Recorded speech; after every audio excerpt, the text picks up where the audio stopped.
नमस्कार, 100% समाचारमा स्वागत छ। म प्रतिमा। सुरु गरौँ 100% समाचार। राष्ट्रिय सभा सदस्यको 19 पदका लागि भएको निर्वाचनमा 5 दलीय सत्ता गठबन्धन हावी। प्रतिपक्षी दल एमाले 1 सिट जित्दा गठबन्धन दलले 18 सिटमा विजय हासिल गर्यो। प्रदेश नम्बर 1 बाट नेकपा एकीकृत समाजवादीबाट जयन्ती राई, नेपाली कांग्रेसका गोपाल बस्नेत र नेकपा एमालेका सोनाम ग्याल्जेन शेर्पा निर्वाचित। मध्य प्रदेशबाट माओवादी केन्द्रकी उर्मिला थपलिया र जसपाका मोहम्मद खालिद विजयी।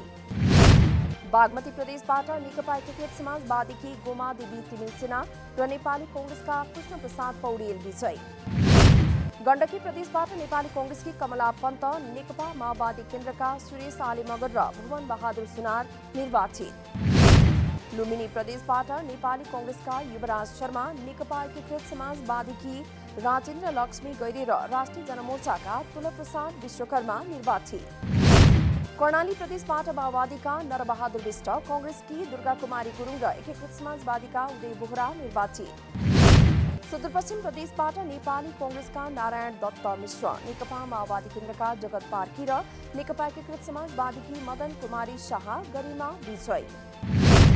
स्थानीय तहको चुनाव संविधान र कानून अनुरूप हुनुपर्ने सत्ता साझेदार नेकपा एकीकृत समाजवादीका अध्यक्ष माधव कुमार नेपालको भनाई। स्थानीय तह प्रदेश सभा र प्रतिनिधि सभाको निर्वाचन संविधानलाई सर्वोपरि राखेर सम्पन्न गर्नुपर्नेमा अध्यक्ष नेपालको जोड। एकैपटक 3 वटा तहको निर्वाचन गराउन सके खर्च कम लाग्ने भएकाले विज्ञहरूसँग विस्तृत छलफल भइरहेको अध्यक्ष नेपालद्वारा जानकारी। राष्ट्रिय सभाको 19 सिटको जितले अन्य तहको चुनावमा पनि तरंग पैदा गर्ने अध्यक्ष नेपालको दावी। सरकारले चितवनको रामपुर स्थित कृषि तथा वन विज्ञान विश्वविद्यालयलाई सरकारी जग्गा लीजमा उपलब्ध गराउने। मन्त्री परिषद बैठकद्वारा स्वास्थ्य बीमा बोर्डको अस्थायी दरबन्दी पनि स्वीकृत। लोक सेवा आयोग तथा बढुवा समितिको सिफारिस बमोजिम विभिन्न सेवा समूहका राजपत्राङ्कित द्वितीय श्रेणीका अधिकृतहरूलाई सम्बन्धित सेवा समूहको राजपत्राङ्कित प्रथम श्रेणीको सहसचिव पदमा बढुवा। सरकारले विराटनगर खानेपानी सुधार आयोजना कार्यान्वयन गर्न जापान सरकारबाट प्राप्त हुने जापानी यान 2541 मिलियन करिब 2 अर्ब 61 करोडसम्मको अनुदान सहायता स्वीकृत गर्ने। नेपाल विद्युत प्राधिकरण अन्तर्गतको विभिन्न प्रसारण लाइन तथा सबस्टेशन आयोजनाका लागि जग्गा प्राप्ति गर्न स्वीकृति दिने निर्णय। कञ्चनपुर र कैलालीमा एकीकृत फोहोर मैला व्यवस्थापन प्लान्ट स्थापनार्थ कञ्चनपुरको शुक्ला फाँटा नगरपालिका र कैलालीको गोदावरी नगरपालिकाको वन क्षेत्रमा पर्ने जग्गा प्रयोग गर्न स्वीकृति दिने निर्णय। पछिल्लो 24 घण्टामा देशभर 8454 जनामा कोरोना संक्रमण पुष्टि। सोही अवधिमा 5 जनाको मृत्यु भएको स्वास्थ्य तथा जनसङ्ख्या मन्त्रालयको जानकारी। पछिल्लो 24 घण्टामा देशभर 20,359 जनाको नमूना परीक्षण भएकोमा 8,000 भन्दा बढीमा संक्रमण पुष्टि। देशभर कोरोनाका सक्रिय संक्रमित 90,066 जना पुगेको मन्त्रालयको भनाई। पछिल्लो 24 घण्टामा 4,433 जना संक्रमण मुक्त। हालसम्म 61,11,213 जनाको परीक्षण भएकोमा 10,54,088 जनामा कोरोना पुष्टि। रोजगारीको प्रलोभन देखाएर अलपत्र पार्ने म्यान पावर कम्पनी र दलालहरूलाई कानून बमोजिम कारबाही गर्ने श्रम रोजगार तथा सामाजिक सुरक्षा मन्त्री कृष्ण कुमार श्रेष्ठको प्रतिबद्धता। पछिल्लो समय रोजगारीको प्रलोभन देखाएर दलालहरूले विभिन्न देशमा पुर्याई नेपाली युवाहरूलाई अलपत्र पार्ने क्रम बढेकोमा चिन्ता समेत व्यक्त। ठगीमा परेका नागरिकहरूले आफ्ना गुनासोहरू सिधै मन्त्रालयको सचिवालयमा फोन गरेर टिपाउन पनि आग्रह। दलालहरूबाट ठगिने क्रमलाई रोक्नका लागि मन्त्रालयले विभिन्न समयमा छड्के अनुगमन, नयाँ गन्तव्यहरूको खोजी, श्रम सम्झौता र विभिन्न देशका कूटनीतिक नियोगहरूसँगको भेटघाटको क्रमलाई तीव्रता दिएको जानकारी। वैदेशिक रोजगारीमा जानेहरूले प्रचलित कानून बमोजिम श्रम स्वीकृति लिएर मात्र जान पनि मन्त्री श्रेष्ठको आग्रह। स्थानीय तहको निर्वाचन 6 महिनापछि सार्न सकिने संघीय मामिला तथा सामान्य प्रशासन मन्त्री राजेन्द्र प्रसाद श्रेष्ठको भनाई। जनप्रतिनिधिहरूले आफूहरूले पूरा कार्यकाल चलाउन पाउनुपर्ने माग राखिरहेको दावी। उनीहरूको माग अगावै स्थानीय तहको निर्वाचनको मिति घोषणा गर्न नमिल्ने तर्क। जुनसुकै समयमा निर्वाचन गरे पनि वर्तमान सत्ता गठबन्धन पक्षधरहरूको 2/3 बहुमत आउने दाबी। स्थानीय तहको निर्वाचन सार्न खोजेको आरोप लागिरहेका बेला सरकारले भने स्थानीय तहको निर्वाचनबारे आन्तरिक छलफल अघि बढायो। स्थानीय निर्वाचनबारे संविधान र कानूनमा केही दुविधा देखिएकाले त्यसलाई मिलाएर जाने विषयमा सरकारद्वारा छलफल सुरु। स्थानीय तह निर्वाचनमा ऐनको व्यवस्था बाझिँदा ऐन संशोधन गर्नुपर्नेमा सत्ता गठबन्धन सहमत। सत्ता गठबन्धनको सोही सहमति अनुसार सरकारद्वारा स्थानीय तह निर्वाचन ऐन 2073 संशोधनको तयारी। ऐन संशोधनका लागि सरकारले आन्तरिक छलफल गरिरहेको सरकारका प्रवक्ता एवं सञ्चार तथा सूचना प्रविधि मन्त्री ज्ञानेन्द्र बहादुर कार्कीको भनाई। संविधान र कानूनमा अन्तर्द्वन्द भएकाले स्थानीय निर्वाचन संविधानको व्यवस्था अनुसार हुने दाबी। संविधानसँग बाझिएको स्थानीय निर्वाचन ऐन संशोधन गरेर अहिले देखिएको कानूनी र संवैधानिक जटिलता हल हुने नेताहरूको भनाई। भन्सारमा नयाँ प्रविधिको प्रयोग गर्दै आगामी दिनमा भन्सारलाई सरकारले स्वचालित प्रणालीमा विकास गर्ने। 70औं भन्सार दिवसको अवसरमा सबै भन्सार कार्यालयहरूमा डिजिटल भुक्तानी कारोबारको उद्घाटन। भन्सारलाई पारदर्शितासहित व्यापारलाई सहजीकरण गर्ने किसिमको बनाउने काममा सरकार लागि परेको अर्थमन्त्री जनार्दन शर्माको भनाई। भन्सारमा राजस्व जुहावट र तस्करी नियन्त्रण गर्नु सरकारको लागि मुख्य चुनौती रहेको अर्थमन्त्री शर्माको दाबी। पछिल्लो समय विपक्षीले जनतालाई भ्रम फैलाउने गरी अर्थतन्त्र चौपट भयो भन्दै गलत प्रचार गरिएको समेत दाबी।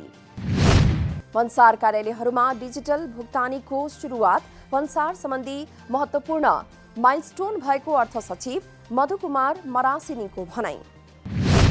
भन्सारको इतिहासमा पुरानो परम्परागत प्रणालीबाट डिजिटल भुक्तानी सुरुवात भएकाले सुनौलो दिन भएको भन्सार विभागका महानिर्देशक नारायण प्रसाद सापकोटाको भनाई। चुनढुङ्गा खानी उत्खननमा भ्रष्टाचार गरेको आरोपमा खानी तथा भूगर्भ विभागका महानिर्देशक रामप्रसाद घिमिरे सहित 27 जना विरुद्ध विशेष अदालतमा मुद्दा दर्ता। अख्तियार दुरुपयोग अनुसन्धान आयोगद्वारा महानिर्देशक घिमिरे सहित 9 जना कर्मचारीहरू 9वटा सिमेन्ट कम्पनी र अन्य 9वटा कम्पनीका सञ्चालक सहित 27 जना विरुद्ध भ्रष्टाचार गरेको आरोप। चुनढुङ्गा अनियमिततामा संलग्न रहेको अभियोगमा भ्रष्टाचार निवारण ऐन 2059 को कसुर बमोजिम सजाय गर्न अख्तियारले दायर गरिएको मुद्दामा माग दाबी। किसान आन्दोलन गरिरहेको डाक्टर सीके राउत नेतृत्वको जनमत पार्टीका कार्यकर्ता र प्रहरीबीच जनकपुर धाममा दोहोरो झडप। जनकपुर धाम स्थित जिल्ला प्रहरी कार्यालय अगाडि महेन्द्र नारायण निधि प्रतिष्ठानमा भएको राष्ट्रिय सभा निर्वाचनतर्फ प्रदर्शनकारी जान खोज्दा प्रहरीले रोकेपछि झडप। स्थिति नियन्त्रणमा लिन प्रहरीद्वारा दर्जनौं सेल अश्रु ग्यास प्रहार।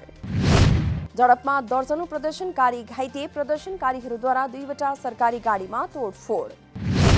हरिवन नगरपालिकाका मेयर चढ्ने गाडीमा तोडफोड, तोडफोडका क्रममा मेयर गणेश प्रसाई घाइते। जनकपुर धामको रामानन्द चोकमा समेत जनमतका कार्यकर्ता र प्रहरीबीच झडप। सामुदायिक वनको अधिकार कटौती गर्ने गरी तयार गरिएको वन नियमावली 2078 को मस्यौदा प्रदेश वन ऐन संरक्षित वन क्षेत्र विस्तार लगायतको विरोधमा सामुदायिक वन उपभोक्ता महासंघ नेपाल आन्दोलित। वन ऐन 2076 सँग बाझिने र सामुदायिक वन उपभोक्ता समूहले प्राप्त गर्ने स्वायत्त अधिकारलाई हस्तक्षेप हुने नियमावली समावेश गरिएको भन्दै धरना र प्रदर्शन। वन व्यवस्थापन र संरक्षणको नाममा उपभोक्ताको हित विपरीतका नियम संशोधन गर्न माग राख्दै सामुदायिक वन उपभोक्ता महासंघ नेपालद्वारा वन तथा वातावरण मन्त्रालयको ध्यानाकर्षण। सरकारले कुनै पनि नीति नियम बनाउँदा सर्वपक्षीय, बहुपक्षीय, बहुआयामिक समृद्धिसँग सम्बन्धित नीति बनाउनु पर्ने महासंघको माग। नियमावली संशोधन नभएमा माघ 29 गते तेस्रो चरणको आन्दोलनमा उत्रने महासंघको चेतावनी। केन्द्रीय तथ्याङ्क विभागद्वारा बुधबार राष्ट्रिय जनगणना 2078 को प्रारम्भिक नतिजा सार्वजनिक। नेपालको जनसङ्ख्या 2,91,92,480। पुरुषको संख्या 1,42,91,311 र महिलाको संख्या 1,49,01,169 रहेको तथ्याङ्क विभागको भनाई। राष्ट्रिय जनगणना 2078 को प्रारम्भिक नतिजा अनुसार नेपालमा बसोबास गर्ने परिवारको संख्या 67,51,059। सबैभन्दा धेरै जनसंख्या मध्य प्रदेशमा 61,26,288 जना, सबैभन्दा कम जनसंख्या भने कर्णाली प्रदेशमा। काठमाडौँको जनसङ्ख्या 20,17,532 जना, सबैभन्दा कम जनसङ्ख्या रहेको मनाङ जिल्लाको जनसङ्ख्या 5,645। नेपालद्वारा भारतको 73औं गणतन्त्र दिवसको अवसरमा शुभकामना व्यक्त। दिवसका अवसरमा नेपालका तर्फबाट राष्ट्रपति विद्यादेवी भण्डारी, प्रधानमन्त्री शेरबहादुर देउवा र परराष्ट्र मन्त्री डाक्टर नारायण खड्काद्वारा आफ्ना समकक्षीलाई बधाई तथा शुभकामना। राष्ट्रपति भण्डारीद्वारा भारतीय राष्ट्रपति रामनाथ कोविन्द र भारतीय जनताको प्रगति र समृद्धिको कामना। प्रधानमन्त्री देउवाद्वारा समकक्षी नरेन्द्र मोदीको सुस्वास्थ्यको कामना गर्दै भारतीय जनताको प्रगति र समृद्धिको कामना। सार्वजनिक खरिद अनुगमन कार्यालयले कालो सूचीमा राख्ने भनिएका 5 निर्माण व्यवसायी तथा आपूर्तिकर्तालाई 7 दिनभित्र स्पष्टीकरण पेश गर्न निर्देशन। कार्यालयद्वारा बुधबार जारी सूचनामा लिखित रूपमा कालो सूचीमा राख्न नपर्ने आधार प्रमाण सहित 7 दिनभित्र स्पष्टीकरण पेश गर्न कम्पनीलाई निर्देशन। कार्यालयद्वारा यसअघि नै 5 वटै कम्पनीमा कालो सूचीमा राख्न नपर्ने आधार प्रमाण भए 30 दिनभित्र लिखित स्पष्टीकरण पेश गर्न पत्राचार। कोरोना महामारी सुरु भएता पैसा लेनदेनका लागि डिजिटल माध्यम क्यूआर कोडको प्रयोग बढे पनि पछिल्लो समय यो प्रविधि प्रभावकारी बन्न सकेन। कागजी नोटबाट कोरोना सर्ने भएकाले पछिल्लो समय पैसा लेनदेनका लागि प्रविधिको प्रयोग बढ्दो। धेरैजसोले नगद नै लिएर आउने भएकाले यसको प्रयोग प्रभावकारी नभएको व्यापारीहरूको दाबी। पूर्वकै ठूलो कृषि व्यापारी केन्द्रको रूपमा रहेको बिर्तामोड कृषि थोक बजारमा सबै पसलमा क्यूआर कोड बोर्ड वितरण। बजारका साना पसलमा पनि क्यूआर कोड राखिए पनि ग्राहकहरूले यसको खासै प्रयोग गरेको देखिएन। सवारी चालक अनुमति पत्र लाइसेन्स बनाउनकै लागि हजारौं खर्चेर जिल्ला बाहिर जानुपर्ने ओखलढुङ्गावासीको बाध्यता अन्त्य हुँदै। यातायात व्यवस्था कार्यालय ओखलढुङ्गाले जिल्लाबाटै लाइसेन्स दिने तयारी अन्तिम चरण पुर्याएसँगै जिल्लावासीको समय र आर्थिक दुवै बचत हुने अपेक्षा। गत वर्ष मात्रै जिल्लामा स्थापना भएको यातायात व्यवस्था कार्यालयद्वारा जिल्लाबाटै 2 पाङ्ग्रे तथा 4 पाङ्ग्रे हेभी गाडीको समेत लाइसेन्स वितरणको तयारी।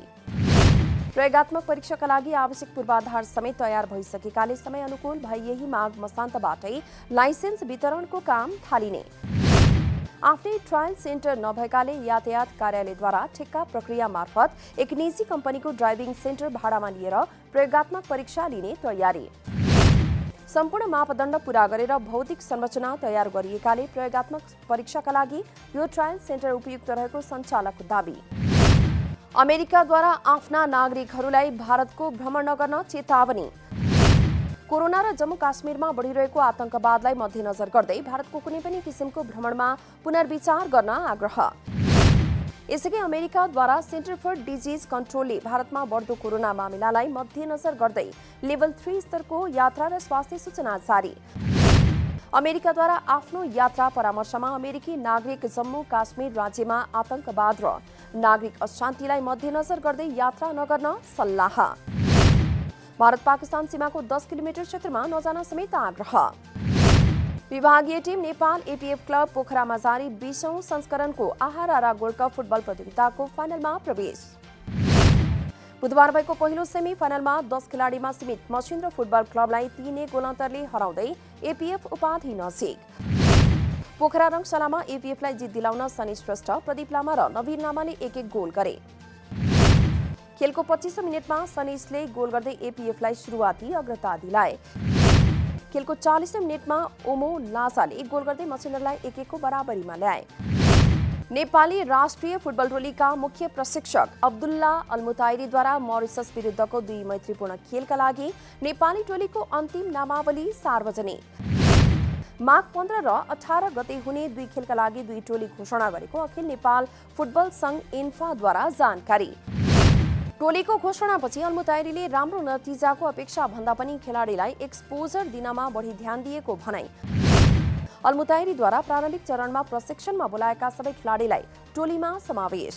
हवस् त 100% समाचार अहिलेलाई यति नै। नमस्कार।